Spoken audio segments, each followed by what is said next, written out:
Action. Okay, so Omer and I decided to have an experimental talk and discuss about DevOps and programming stuff that we are doing on our day-to-day. And we want to specifically focus on our brainstorming. So Omer, say hi to the audience. Hello, everyone. Happy And to this be here. great. And as you can hear, we are not native English speakers, so forgive us on that.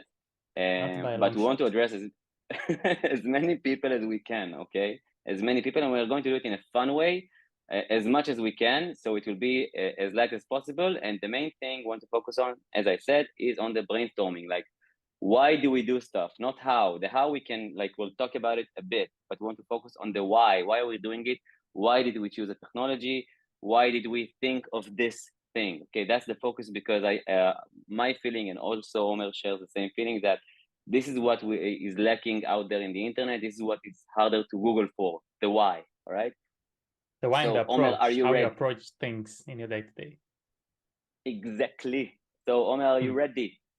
I am. Let's go. Okay, so first I want to talk about, okay, today's topic will be a challenge that I faced not long ago, that I have 10 different repositories, right? And soon you'll see the subtitles over here, like titles or say what's going on, like what's the topic. But 10 repositories, and for example, in all of them, I am uploading artifacts to AWS, let's say to S3 bucket or something like that. And now I need to go over each of those repositories. Okay, it doesn't matter if it's GitLab, GitHub, whatever, and I need to change something, okay, in the code. For example, previously the upload action was upload with a private ACL, and now we need to do it upload public ACL. Doesn't really matter. I just know that I need to go each script in each repository and update that script in each repository. And let's say it's 10, okay? Still a startup, not an enterprise grade, talking about small startups. How would I start changing that step and make it aligned between all those repositories? And Omer, I'm gonna tackle you even more.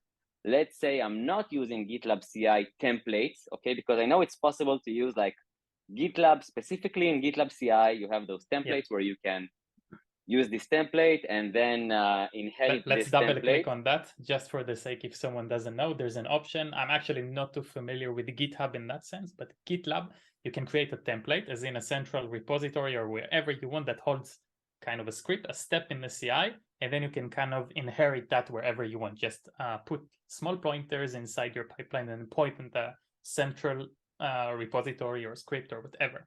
And then essentially what you can do in that scenario is change it in one central location, and then everything's changed because it's pointing at the same place. But you're saying, no, I don't want to use that. No, because I might Okay. be using drone CI, circle CI, GitHub Actions, Right. and some organizations might use, let's say, and I want to tackle everything. So, for example, if I'm using GitHub Actions, you can tell me, so you can create a specific action for that. But from my experience, creating actions doesn't take 1 minute. It doesn't take 5 minutes. It doesn't take even 15 minutes if you want it to be across the whole organization. So how would you tackle that? Why would you go like each repo and change the, I don't know, bash script CI? Like, what would you do? Okay, so like everything, it depends on the context, right? If you have two repositories, pretty simple. I'll just do in two of them. I won't bother with automation. Mm-hmm. And then you kind of cross kind of a threshold along the whatever the life cycle of a company, and those things tend to grow. So 5 repository. Let's grow it. Okay, so 2 repositories. We can say no hassle. We So do it let's go manually. to Who the cares? extreme. I have today, like, I don't want to say, but close to 100. So it's not practical to even start doing that unless you have a script, and scripts tend to either hold bugs or do stuff that are unexpected if they're not tested enough. So that's not my approach. In that case, I would use templates, although I understand that's not a possible solution. And before I go to what I think is a general good guideline, I think there's something that I can share, that there's a really cool project, I think, from the creators of Docker. I think it's called Dagger.io. And the idea of Dagger is that you create some kind of an generic language where you can describe your CI pipelines. And then you can just take the thing, it's wrapped well within a Docker, and then you can throw it everywhere. It can run on GitHub, GitLab, Jenkins, wherever you want. And then it kind of unifies everything under one language, and you can migrate wherever you want, or even use multiple different kind of CI runners, stuff like that. Pretty cool. Haven't tried it myself, although I do want to. So that's just out there. And there, I think you have a templating engine, so you can run with that. That's a big topic. Again, what's the name? Dagger? Dagger, Dagger.io. Okay, great. Cool. The other idea I had, obviously I went directly to the templates, but the other idea, and something I really try to do, especially with, with everything, including Terraform, CloudFormation, Bash scripts, wherever, is parameterize everything I can to the maximum. So taking your example, I have 10 different repositories and I want to change the ACL that I'm uploading to S3, right? If everything is parameterized to a point that it's even pulling the ACL type from a general variable, like an environment variable that's being pulled, and it's managed centrally within the CI server, whether that's Jenkins, GitLab. Okay, so let's even improve it. Okay, so let's say, just to make the solution even better, I mean, to make it feasible. Okay, because if everything is hard coded, probably we'll have to change it manually. So let's assume, as you said, the ACL is in a variable that you can automatically set or fetch from somewhere. Now I'm starting to get your idea. Go ahead, say it. I love it. So that's the thing. Use a central repository where you hold your parameters, be that the CI server, Vault, console, wherever you want. Integrate a central parameter, just as you would with your applications. Treat your CI as an application. And then the parameters are being fetched from a remote location or a central location or whatever. And then you have something that's dynamic. You can change the parameter without actually touching the CI because everything is pulling from the environment. So that can be numbers, metrics, sizes of things, ACLs in that case, the actual environment I'm going to run in, account ID, everything can come from a parameterized location.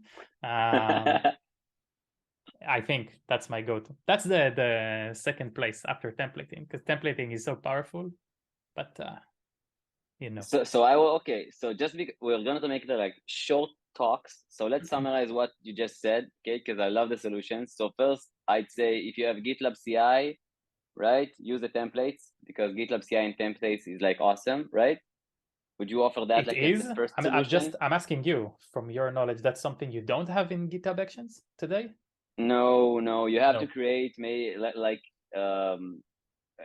it's also if you use like GitHub Enterprise that you can create private actions, but if you're not on the enterprise account, then you might need to create like a public action, and it's not something that an organization will want to do.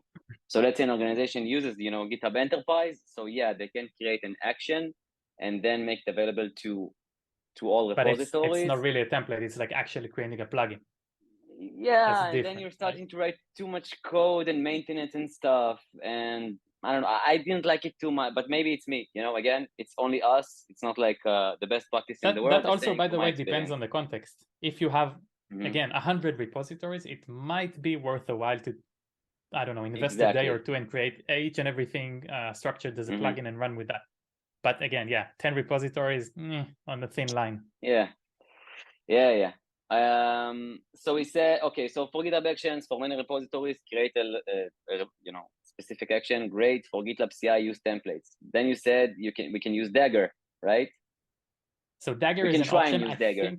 I think Dagger is a concept. It's cool regardless. I mean, the idea of having a generic language that holds everything, assuming it's powerful enough, I don't really know. It's just out there because it's something I was looking into. It's just a possible solution, something worthwhile researching. And then the last place. And the third one.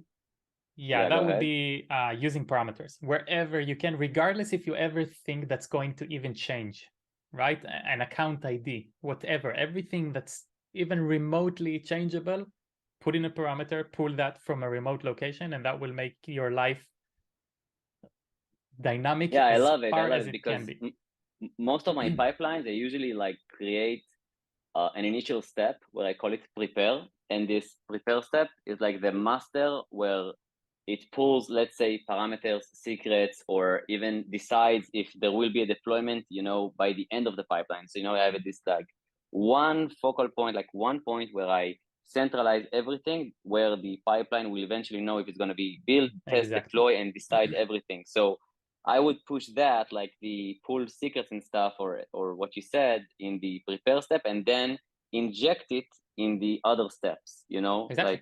And that sounds a great idea. And one sentence about that.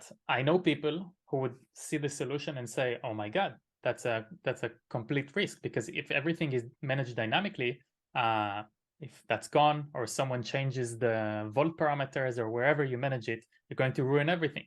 And you give the control to someone that you don't necessarily control, who can write or read or change or whatever. So my go-to here is don't limit yourself, because that's risky in another place. Make sure you're what we call RBAC, remote control and access. Role-based access control, whatever. Exactly. Yeah. The roles and the access and management of access and authorization is managed correctly on the server that it should. Be that Vault, for example, if that's where you manage your things, make sure that everything is managed with roles and it's not an admin for everyone and everyone can change it. And that's the way to go, not limiting yourself because you're not sure how to manage that. It goes a long way. I mean, you can speak of the same in Kubernetes, where you usually find clusters with admins for everyone. Same for Vault, same for Amazon, same everywhere. Do the RBAC correctly. Yeah, we know. And that's the solution. Yeah, we've seen everything, right? Yeah, we've seen everything. Yeah. Okay. So I think that's enough for today. And we got everything summarized, probably somewhere up here, down here. I don't know. We'll see how it goes. So thank you, Omer. And I don't know if you guys realize, guys, girls, I don't know if you realize, but everything here was like random. Omer didn't know that this will be the question, so he just answered what he knows. I hope you realize how fast he answered. I don't know if he was like thinking for like 3 seconds, and you got 3 answers. Yeah, good. Okay, so bye everyone. Omer, say bye. Bye. Thank you very much.